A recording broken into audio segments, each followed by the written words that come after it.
Hi, y'all. Welcome. This is Rebel Roots. I am so excited to be joined today by Marc Coppola in Canada from the Valhalla Movement. So I was wanting to create content about, intentional community, sustainability projects, tiny homes, alternative living. And really the essence of this channel is to help create seeds and plant seeds of transformation. And I feel like Marc Angelo has done that so beautifully there in Canada. And his influence really, I came across his work over 10 years ago. I think the first conference I saw him spoke at was Voice and Exit. And then I remember he was speaking at the Paleo FX conference. Both of those were in Austin, Texas. And then I actually hosted the Amaji Living Eco Village seminar, which was kind of the, before the Exit and Build Land Summit became a thing. Amaji is Return to the Mother. So anyway, we go back pretty far, but I will have him introduce himself. Yay, Marc Angelo coming to the stage. Awesome. Yay. Thank you so much for being here. I'd love for you to introduce yourself for folks who aren't familiar with your work and kind of share a little bit about the project you're working on. I know we're planning to talk about all things agritourism, building, community, and everything you've built there in Canada and beyond. Yeah, absolutely. I mean, look, I think the first place I need to start is when I was going to school. I was going to university. I was studying accounting and finance, and I realized that the world was just kind of not the world I believed it was. Right, for forever in my life, I had kind of done the right thing, gone to school, followed the path that I think my parents would have had me follow, and I was doing well in that entire process. But then all of a sudden I started watching way too many documentaries because I wanted to kind of expand my mindset and move into watching things that were going to maybe change my perspective on the world. And so I decided I was going to watch a documentary a week, every single week, for 52 weeks straight, for a year straight. And that fundamentally changed my outlook on the world, whether it was about like peak oil or the problems with climate change or the problems in our food and the healthcare systems, whether it was the vanishing of the bees, you name it. It felt like we were under attack in every single direction, every single way. And I deeply, deeply felt really, really, really, really small, because the one thing that all of these documentaries had in common is that they did a great job at sounding the alarm. Some better than others. They did a great job of sounding the alarm, but they always kind of failed at like, what could I, the small guy, the person who's watching this documentary, actually do about anything that was, being said or spoken about. And so that led me to, realize that every time I was pointing a finger and I was getting angry at the system, at money, at the government, at this, that, the other, right? There was three pointing back at me. And so that led me to kind of on a mission to what would it take for me to build the community I wish I could have grew up in, and the school I wish I could have gone to, both physically and digitally. And so 13 years ago, or just over 13 years ago, I walked out in the middle of a GMO corn and soy field that I knew was for sale, but I did not yet own. I made an offer on it, and I basically planted a tree and declared that I would build this community, both physically and digitally. And so that led me on a wild chase where I'm physically sitting at the farm right now. I'm in a little kind of shop area. All our products are gone because we've shut down for the winter, because I'm based in Montreal, Canada. And and I say we, but I really started developing from the ground, literal GMO corn. There's no water, no power, no tools, no shade, no bathrooms. Absolutely nothing was here. Completely flat, fully cleared land, other than, about half of the land was fully cleared. Literally starting from worse than zero, because nothing would grow here, right? It would obviously have been sprayed with tons of chemicals and pesticides and all these other things, because they were growing GMO corn and soya here on rotation for God knows how long. And so that planting of a tree, that kind of starting of a first farm, I didn't realize I was fully starting a farm. I was just really starting a movement for myself. I was really starting something that me and my best friends or the people around me could kind of eventually enjoy.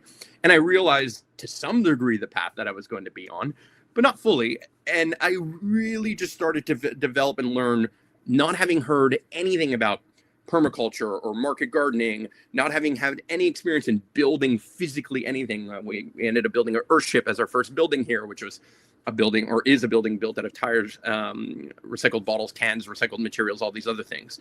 So there's all of these different things that started to emerge, and all sorts of different things that I started to learn when it came to building a movement, building a farm, building a community, building a business.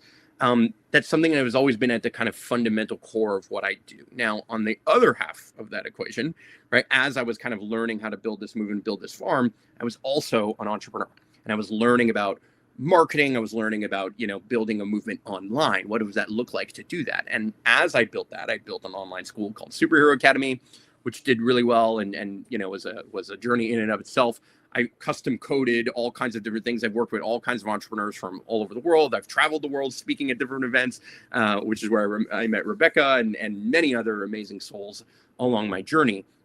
And all of both these two things, the world on what I was learning about entrepreneurship and the digital world, making content, telling stories online, making, building a reputation, let's call it, on one end, and then what it physically took for an ecosystem to go from literal zero GMO corn to now a thriving ecosystem around me. Now it's the dead of winter. There's snow outside. I can't show you the beauty of the trees and the fruit trees and the hundreds of fruit trees and things that we've planted on this farm. But at this point, we grow our own food.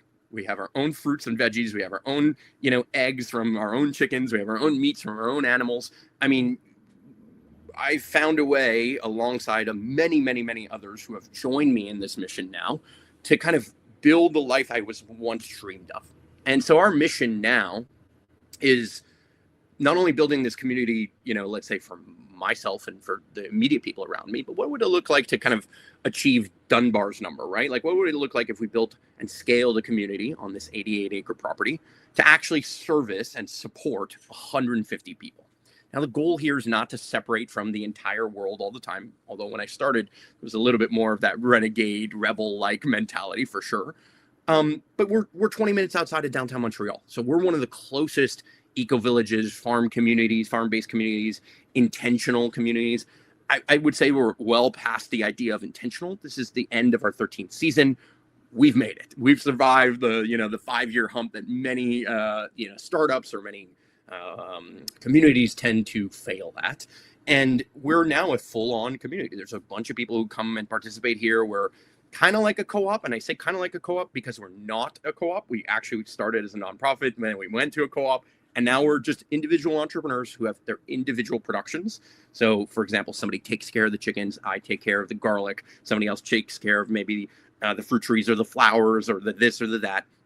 And we're a bunch of entrepreneurs who have their own businesses and their own production, all kind of working together with some shared common infrastructure, things like roads. Sometimes, I have a tractor, so obviously I support other projects on the property, so on and so forth. The same wells, the same power systems and systems that are coming in. And this has really been a growth phase over the last few years. And a lot of that, for me, started part-time. I kind of in 2015 stumbled a little bit ass backwards into the idea of, well, what if I just started showing up every single Saturday? Like, what if I put time and energy into this movement, into growing these, this community, into growing this physical space, into growing this farm once a week. Obviously, I wasn't growing vegetables when I was here once a week, but we were planting fruit trees. We were eventually building infrastructure, so on and so forth. But that idea led to one of our initial pieces of magic, that I would say, that really allowed for the community to start to rally around a simple concept. And I call that concept churches every Sunday, right? Like, it's just simple. If you want to build a community, you need to have a common place, a common space, and a common time where that community gets to show up.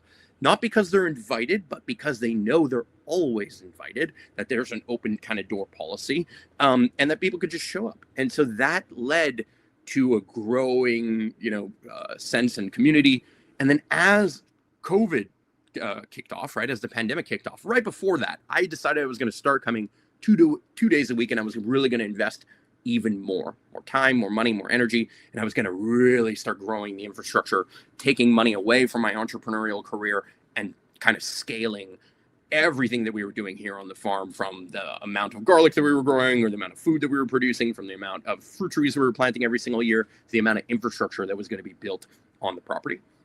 And so for the last 5 seasons, it's been an absolute wave of infrastructure, a wave of event hosting, growth on our, like, let's call it our community membership model, number of people who have started to establish themselves here, started establishing farming here, start building tiny homes here. I mean, you name it, we've grown.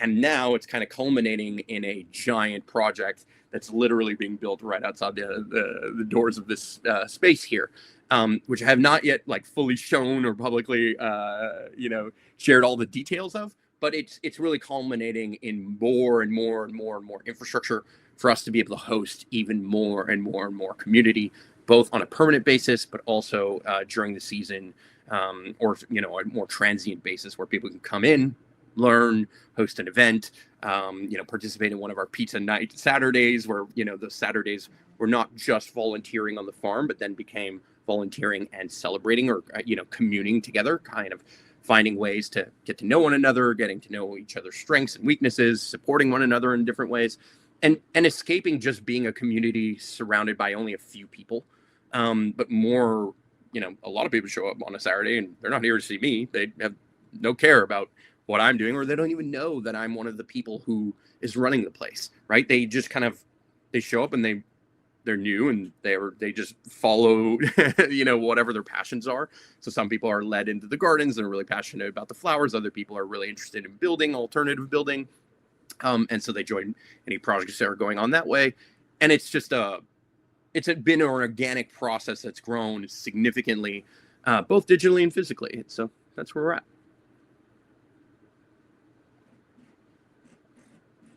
Oh, did I lose you?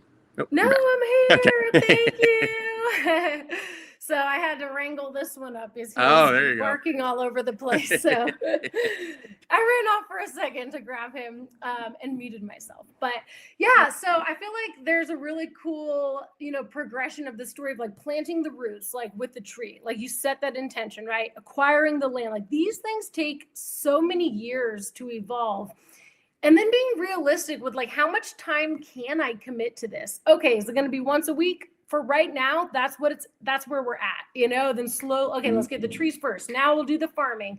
Now we'll do events. Now, like the root too of who you are, and like the root of entrepreneurship. Like, I think the reason so many of these projects can fall to the wayside, and from my own experience going through this, is that you really need to have revenue streams coming in. And it's so important because you're not going to be able to build more tiny homes or build anything or have a safety net if, something breaks or whatever for the infrastructure to be built out. So I was hoping you could share a little bit about your background in entrepreneurship, and then how you've applied the root and foundation of who you are, into attracting these other entrepreneurs to build this cool thing with you. And then now, not just, having the farm, but having educational events and agritourism and ways to monetize the educational learning that is really what most people want. Like you said, they show up because they want to get their hands dirty. They want that experience. They want to see where their food's coming from. So maybe whatever that brings up for you, I'm curious. Yeah. I mean, look, I obviously I fully agree with the idea or the concept that at the center of any community, just like at the center of any startup, you have to figure out what is it that you're creating, who you're attracting, and what is it that you're offering, and then how does that become an ecosystem that self-sustains. So a lot of people focus so much on like, I want to grow my own food and be self-empowered and live off grid and just escape the matrix and all those different things that come, with our dissociation with the way that society is being run today, whether you're in America or Canada or this place or anywhere in the world. There's so much challenge that has kind of been brought upon us, not through faults of our own, but sometimes faults of our own too, in society out there. But then the reality is that no matter what organization, what dollar or currency or crypto you trade in, you are still in a world where you have to create value to then park or bring more value into the space. Even the trees have to produce flowers so that the bees come and pollinate them, right? It requires a balance or a dance between you and the community around you. So it's not enough to just, rely on the community that's inside, that's showing up on a Saturday, the people who, are there volunteering. It's not enough to just rely on a small subset of people. You have to figure out, like, what is it that we're providing that serves the community at large. And so in our case, we're in a community that is very close to, like I said, the downtown Montreal area. I grew up around here, so I know this community. Now, this community speaks French, also speaks English. So there's challenges with that. What language do you do things in? How do you host things? Do you try and sell a bunch of tomatoes? Well, guess what? Tomatoes don't sell for a lot, and it's a very highly competitive space, and there's 1,000 things that can go wrong. And so there's the kind of the dream of what this lifestyle really is, and I call it a lifestyle, and that there's a hint in that. And then there's the reality. Many eco-villages, many intentional communities, many startups of this nature tend to end up making money through education or tourism, whether you call that agritourism or ecotourism, a little bit of both. That reality is that there's way more money and people are way willing to spend way more on trying to learn something or learn how to grow tomatoes rather than actually buying the tomatoes themselves. And that's because of the opportunity cost of, or the reality of, like, hey, well, if I just go to the Whole Foods down on the street or the Costco or this, I can get the, organic tomatoes. I can get the food that I'm looking for at a reasonable price that, in my mind, is also not necessarily paying farmers quite enough. But the truth is that there's so many market forces, there's so many challenges that have played out in the world of food production that have kind of laid that we don't quite value it as much as we value other things in life, entertainment, education, so on and so forth. So yes, figuring out your revenue streams for a property like this is vital. Figuring out how and who takes care of what, and then how do you gain and grow the responsibilities of these different things is by far the biggest challenges that come up, right? Like, as you build off-grid infrastructure, for example, here we have solar panels and a well and, septic tank now and a bunch of other stuff. You have to learn how to manage all of these things. I didn't know electrical and plumbing and septic and this and that and how to build and how to use a tool. Nobody taught me these things. I went to school for finance and accounting, graduated fine in marketing and entrepreneurship, but nobody teaches you how to do these different things as you make that kind of come to life and into reality. And then every piece of infrastructure that you build, for example, this building, well, next to this building is a washing station. In front is an outdoor kitchen right over here, right? And next to that is a big deck and a kind of a, shaded covered deck so we can host events or do farm table dinners, so on and so forth. Well, every one of these buildings requires maintenance. It requires it's built a lot out of wood, and we kind of use a Japanese technique where you kind of burn the wood, brush the wood, and then oil the wood. You have to oil it every year if you want to maintain it. You don't have to, but anything, it's like, how you do anything is how you do everything. There's a little bit of work for every single piece of this farm every single time. In winter, you have to consider water lines are going to freeze. You have to consider where the power lines are dug. The infrastructure of building a physical space where people gather on a farm is extremely difficult, specifically when you have a 4-season climate like the one we have here in Montreal. And there's 1,000 things to think about. And on top of that, you have to attract clients. So it means you have to have an online presence. In our case, we have to have it in French and English because that's the law. We don't have to have it in English. We have to have it in French at a minimum. And I speak English mainly, so that helps. You have to attract the customers. You have to then service the stuff. There's all kinds of rules and regulations and all these different things that all get in the way. And all of that, understanding the rules of, like, what can you or can't you do on farmland in your county or in your area, in your country, in your province, in our case, or state, in many people's cases. All of these things are a learning curve that takes an enormous amount of time to understand. It is no slower or no faster than the same thing that you would take if you planted a fruit tree and then wait for it to bear fruit. It takes a decade to understand and to learn from zero how to get to here. And so that's one way of going about things. And the second way is attracting the right ecosystem to come together and make that happen. Maybe I don't need to know the plumbing. I just need to know the plumber. Maybe I need to find a way to hire that person or exchange with that person. So maybe the plumber wants eggs, or maybe the plumber is interested in learning something else, or is interested in coming to an event. And so the more that you realize that, you have to find ways to kind of create value consistently over time, right? Throughout all the different years, all the different months, all the different days on a consistent basis, the more that you realize that just like an ecosystem, it requires sunlight and care and water and all these other things. Well, so does your business. And for a long time, and I would say I'm still to some degree in it, you become a slave to that business. I want to dispel the idea that building community and building a farm and building your own tiny house and living off grid and all that kind of stuff is easy. It's not. It is by far the hardest thing I've ever done. It is way easier for me to do marketing. It is way easier for me to be an entrepreneur in literally anything else that I've ever done. And I've been an entrepreneur since the age of 18. I've been an entrepreneur for almost 20 years now. So I could tell you very, very, very unequivocally that it is way harder to build community. It's way harder to build an events-based, an education-based, a farm-based business than most people think. And it's significantly harder than doing an online business and any of the other things that I've done over the years. That being said, it's incredibly rewarding. And it's not rewarding because of how much money it brings. It's incredibly rewarding because now I know how to do these things. You have to be a lifelong passionate learner and curious character. And, I'm a bit of an introvert. I don't sound like one. I know I don't look like one in many cases, but I very much am one.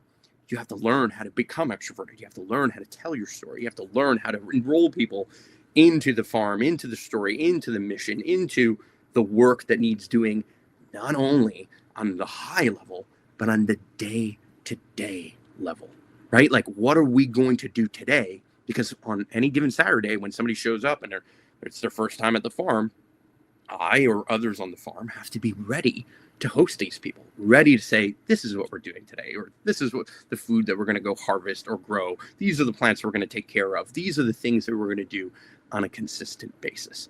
And amassing the courage, the knowledge, the tools, the equipment, the infrastructure, the will, just the will to show up every single day requires more and more and more and more energy. And it's an investment into a lifestyle, into a future that I think is desperately needed in our world today. And, as the world emerges with AI and we have all kinds of challenges, we have identity politics, you have all the left and the right in every country is going at each other's throats all the time. I just think that gathering on a farm, eating, bringing bread together, no matter what background, no matter, what, I don't know, gender, whatever challenge, whatever separation you might, see between you and the others on the other side, including the bad guys or the Illuminati or the Matrix or whatever, all of these things have to come together. And so I feel like all of that leaves, all of that is just mute compared to hey, today we're on this farm and I'm picking up a shovel and I'm going to shovel real hard. And you're picking up a shovel and you're going to shovel real hard. And let's go from there. And so there's a huge amount of learning and lessons that I can dive into. But it requires way more than you think. It requires a network. It requires a system of exchange with those people. It could be money-based. It could not be money-based. It could be crypto-based. I don't care.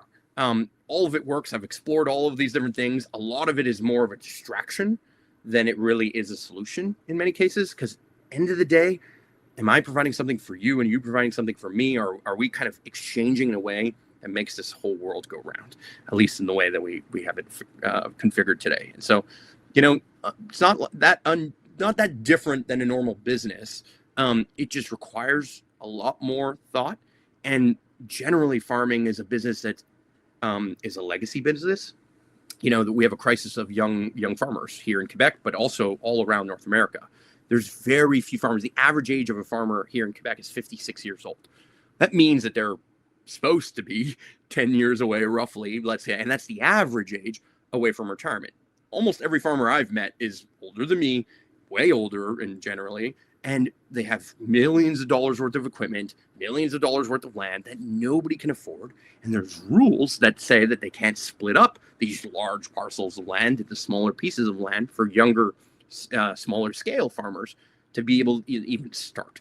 And so there's a slew of problems that exist in the world of farming, farm financing, farm techniques. Obviously, again, it's very easy to criticize GMOs, it's very easy to criticize pesticides. But if you have to take care of a giant piece of land and you have to find a way to pay your tractor bills and the diesel and the this and the that, I understand why people go in that direction. I understand how and why those things have played out in those ways. And so that's, it's a real world challenge that needs solving. Yeah, definitely. Yes, we all need to get our hands dirty and learn these skills. Yeah, definitely visiting in person is like so high demand right now. People are wanting to learn, they're wanting to go. Like, I helped Cynthia with her eco village tours, and people are signing up to go see not only intentional community, but they want to see permaculture in action and like regenerative agriculture. Ooh, if we ever expand to Canada, we should visit the Valhalla Farms in Montreal. For sure. Absolutely. For folks who want to see, like, so are there rentals, like the tiny homes? Do people rent those? Like, they can come stay for a week and volunteer, or like, how could someone become involved or join in? You said it's like a membership, or like, how does that work? Yeah, I mean, look, right now we're focused less on short-term rentals because short-term rentals bring in money, but then they come with way more work in another way. So it's always a balance between like, do I want more real community members, part of the, let's call it the Dunbar's number, the 150 people that are actually part of the community, actually playing a role? Or are we just always open to ecotourism, agritourism, and people staying from time to time? And then what value does that create? Now, for me, for the last 5 years, and honestly, I think next year, probably the year after, I'm just going to be absolutely obsessed with infrastructure. For us to be able to host people from, whether they're from out of town or even from in town, on a longer term basis, a short term basis, short, medium, or long term basis, we need better infrastructure. So we're really building that. There is more and more, let's call it units or doors that are kind of being built or established here. But for the most part, we're really looking for people who are self-starters, who are really interested in actually living the lifestyle, not just talking about it. And then we kind of, we reserve the weekends for hosting, let's call it, right? Friday, Saturday, Sundays tend to be more for that agritourism, for the ecotourism side of things, where events will happen. And that is a whole other machine of its own. But the ideal scenario, in my mind, is that you have people who live on the farm, who take care of the actual farm and the farm operations. And that's not just always a physical thing. That's not always like just planting the garlic or, collecting the honey or the eggs or whatever it is, but also doing the accounting, also doing the cleanup, also doing the maintenance, also doing the mechanics or the building. So you need a team that's doing that so that everything is functioning and running. And then a team that is doing marketing, storytelling, outreach, event planning, hosting, tours, answering questions, you name it. There's almost like this tiered team that has to exist for anything like this to really make sense. So I'm focused on team one. First, attracting and let's say empowering and landing people into an ecosystem where they don't have highly expensive rents, where they're not constantly wasting their money, throwing it away to landlords and banks and interest payments and, all of those things. So like, how can I make more people be free? And then once they're free, how can they be free to do the thing that they're a genius at? I like to call that freedom culture, right? To empower and encourage all individuals to spread their unique gifts to the world. Now, I say all individuals, but I have to start with some individuals first. And that some individuals is the community that's here and shows up here consistently. Now, to be part of the community that's here and shows up consistently, we're 20 minutes away from downtown Montreal. There's 1,000 places to stay anywhere near here. And it's very easy to, get to and from, whether that's on Uber or public transit or a bunch of other stuff or a car. And so we've got the best of both those worlds, where it's not like we're an eco-village that, and many communities, eco-village farms are so far that you have to host people on site. And then what happens is there's kind of a separation between the people who are in the community and the people who are kind of outside of the community. I don't think we suffer from that. That's sometimes a good thing and sometimes a bad thing, and it's got its pros and cons in both directions.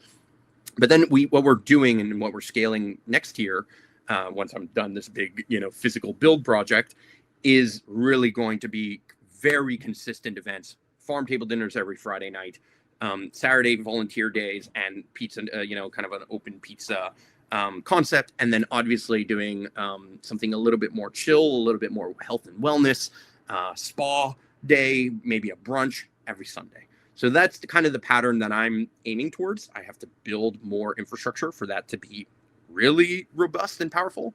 And I think that will take me all of next year to do in terms of building that infrastructure. But we could start operating it more and more and more.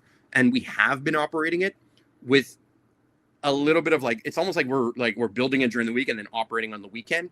And that's even more difficult. Sometimes imagine you have to run a restaurant, and then halfway through halfway through building it, you have to stop and then operate it and serve a bunch of people, and then take off your chef apron and put back your tool belt and then start building it again.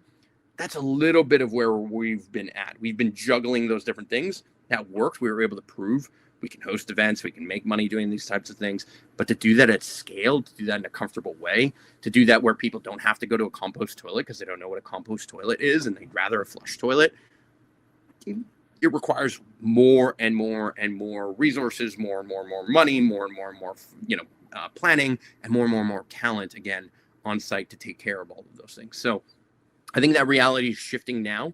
We're going to move into this agritourism, ecotourism thing slowly but surely, just like an ecosystem would, right? And we're going to do this in seasons, so that there's periods of time where we're fully building and fully dedicated to that, and there's periods of time where we're fully operating. And so I think we're about a year away from being much more in a operational mode, much more in a capacity to host more people, let's say, purely on agritourism or ecotourism side of things from out of town or near town. And then I think all of that leads to more influx of finance and money that then helps fund all the people in the community to play roles that then maintain the community and help it grow in an organic way. So it's a delicate balance. And there's, to be honest, it changes all the time.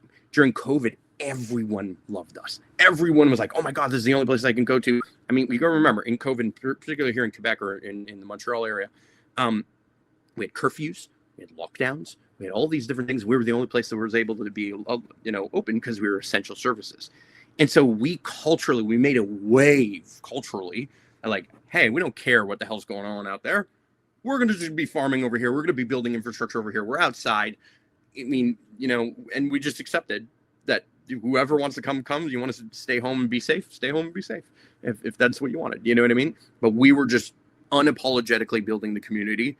And there's nothing that has stopped us or slowed us down since. If anything, we've ramped up. But ramping up in certain moments means to retreat. This year has been my quietest year ever online, my quietest year about not so much talking about the projects that I'm up to or working on. And I think that's going to shift real soon in 2026 for me. And I think that will create a whole new wave, a whole new era of Valhalla as a farm, as a business, as a community. And the bar is just getting higher and higher and higher. The standards are just getting higher and higher and higher, physically, but also in every other way. Yes. And I'm so grateful you're sharing. And I know you've been working toward this and sharing the vision and then also the action behind actually building and doing this over the years. And it all takes time.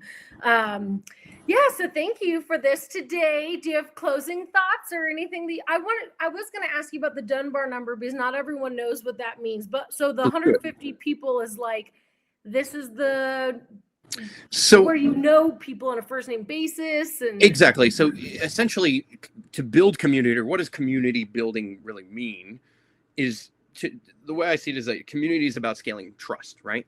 I feel like I'm in community with you if, one, I have some version of shared values, and then potentially shared language or shared perspective to some degree on the world around me, but also the idea of some level of trust. Now, trust doesn't mean right? There are people who are part of my community, literally physically sometimes here that I don't always like. I don't like everyone every day, all the time, right? And maybe they don't like me, and that's okay too. But it doesn't mean I don't trust them. Doesn't mean that I don't know who they are and what kind of integrity they have. Doesn't mean I don't know what kind of values they might bring forward, and they might have different ways of going about doing different things. And anybody who's going to come together and do anything is going to butt heads from time to time. We are no different. We fight over who does the dishes and all kinds of things constantly, like anyone else who's going to be, like roommates who are living in an apartment together. And as much as everyone might have shared values of like, hey, the space has to be clean, or has to be ready for this or that or whatever it is, different people do that in different ways to different standards.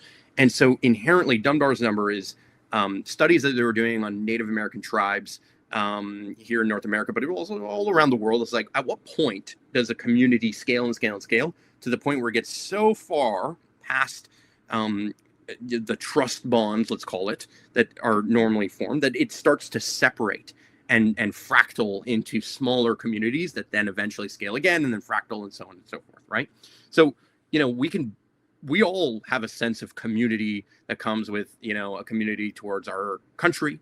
But if you go a little further down, maybe towards our state, then a little further down towards our town, maybe a little bit towards our favorite sports team, then to our job, or what community we're part of there, then to our like street. What about our neighbors? And then eventually to our family unit. And so I think our job, or our thought, is how do we turn the community side of what it looks like to be part of a neighborhood, right?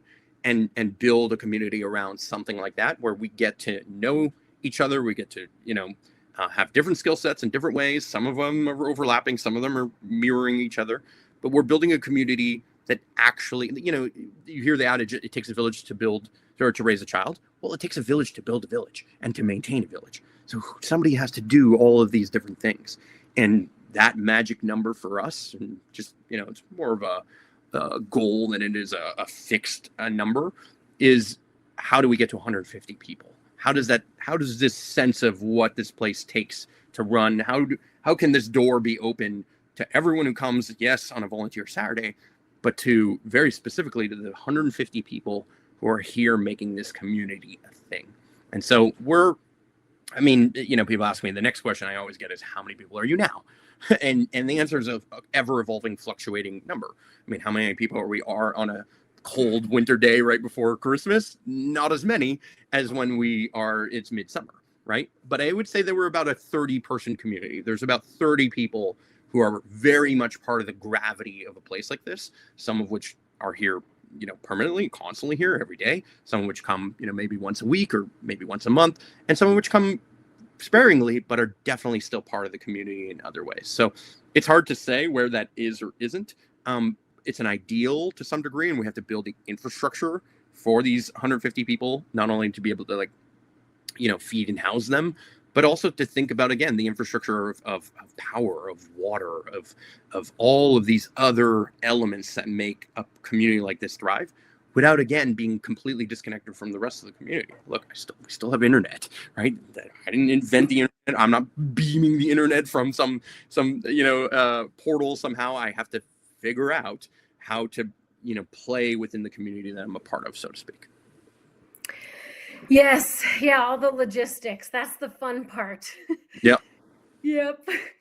Oh my gosh. Okay. Well, thank you for sharing today. Yeah. I think what you said about having around 30 people, and some folks are more rooted there on a daily basis. Others are coming in, and as time goes on, then it's like a vortex sucking more people in to kind of sustain, and you build things up slowly. And that's probably, more sustainable way to do it. Yeah, it takes time to do that. Otherwise, a lot of communities are transient. It's like Burning Man. We come together and everyone feels like a part of something, or even a football game, right? Everyone feels like they're in community on a Sunday at the tailgate. But the second they leave the parking lot, it's the road rage and all the other normal things that make us separate begin, right? Yeah, amen. But to have it on a day-to-day basis and the longevity, it's sacred. So that these bonds and the connection to the land, all of that takes sweet old time to cultivate. It does.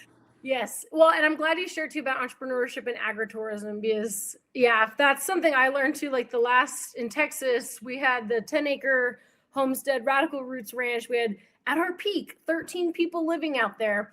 And you really start to realize, what does it take financially to sustain? Oh my God, our electric bill is $750.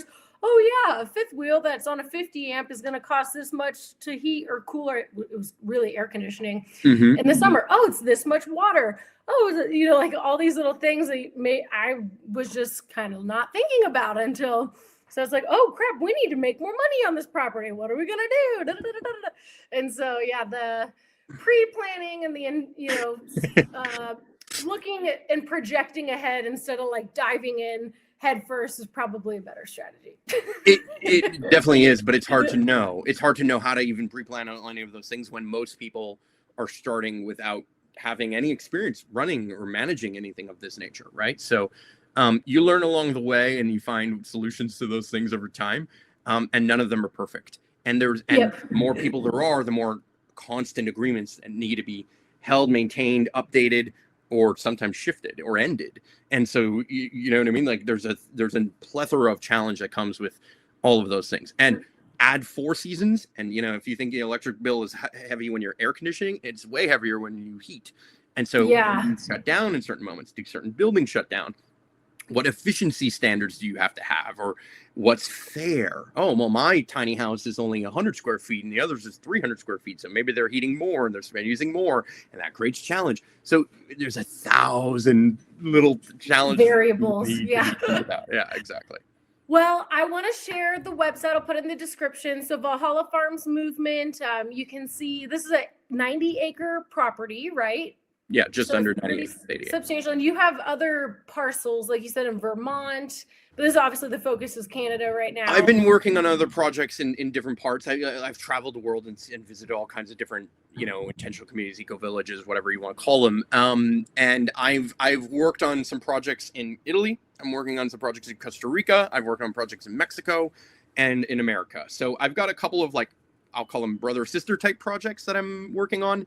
For now, I'm putting a lot of energy into Montreal, just knowing that this is kind of the nest egg of my ability to kind of serve and scale. But I'm not 100% sure that I, want to run 10 communities or scale this so crazy. I think I'm, really focusing on making this place great, and then having and using mentorship to teach other people to be able to run other communities, and maybe throwing, some wisdom or time and energy, finances to participating in a community in other places. But here, this is the one that I'll run. The other ones are ones that I'll contribute to. And I think that's important, right? Not all communities are meant to be, I think it's important to sometimes be a member of the community, follower or supporter of the community, and not always the leader or manager of a community. And it's a shit job and a shit position to be the leader and manager of a community in many scenarios, because you're always the problem. You're always at the center of the problem, whether it even involves you or not. It's just, you're always at the center of the conflict. You're at the center of the challenges. You're also sometimes at the center of the wins. But if you're a good leader, you hand out those wins to everyone. You have to recognize everyone for all the contributions that it made it all possible. And so all of those things require just experience. I mean, it's hard to, it's hard to lead a team. It's why we love team sports. You get everyone on the same page, running the same play is not a small feat. And that's the truth. Yeah. When I was at Village Farm Tiny Home Community, I lived there and was working full time. And literally, I couldn't even walk my dog outside without someone coming up to me. My package was delivered to Patty's patio instead of my porch. And then I'm like, can I just walk my dog? Yeah. And it's hard to separate, let's say, personal time and operations time, right? Am I Marc Angelo manager, or am I Marc Angelo, one of the members of the community? Am I working, or am I hanging out? And when does those things transition? And that's the same in my quiet hours. Yeah, these are challenges you face in entrepreneurship as a whole too, and that's important. Yeah, but I think you're onto something with these communities being managed like a business, and entrepreneurship and creative ways to bring in revenue. So thank you for sharing that today. I appreciate your wisdom and insight. I appreciate as well you being a guest. I just launched this Rebel Roots live stream. I don't know, informative, whatever sessions these are. And so you are my 6th guest. So Beauty. just rolling with the punches and Keep it sharing going. all the wisdom, because a lot of people want to live this lifestyle and they just simply don't know where to start. So you've been at it for a long time, and it means a lot that you're able to carve out some time today to share that with folks. I appreciate it. Appreciate everyone listening as well. Amazing. Okay, great. Well, we will sign off here. Thank you so much, Marc Angelo. Okay, y'all, this has been, I guess it's episode 6 of Rebel Roots. Just launched this to help people plant seeds of transformation. I know I was in that seat over a decade ago wanting to live this off-grid lifestyle and took the leap of faith. I bought a travel trailer, converted it into a glamorous camper. I think this was like 2015 or 2016. I don't even know. It was a while ago. And then worked my way into a tiny home, then worked my way into a homestead ranch house. And now I'm here on a ranch in Arizona. And it's like so cool to see these different chapters. But also, I wish the stories that I'm having people share, I wish I had heard this back then. Mm-hmm. So I just wanted to share this wisdom with folks who have been doing it and living this lifestyle. So thanks for everyone watching. And until next time, peace out.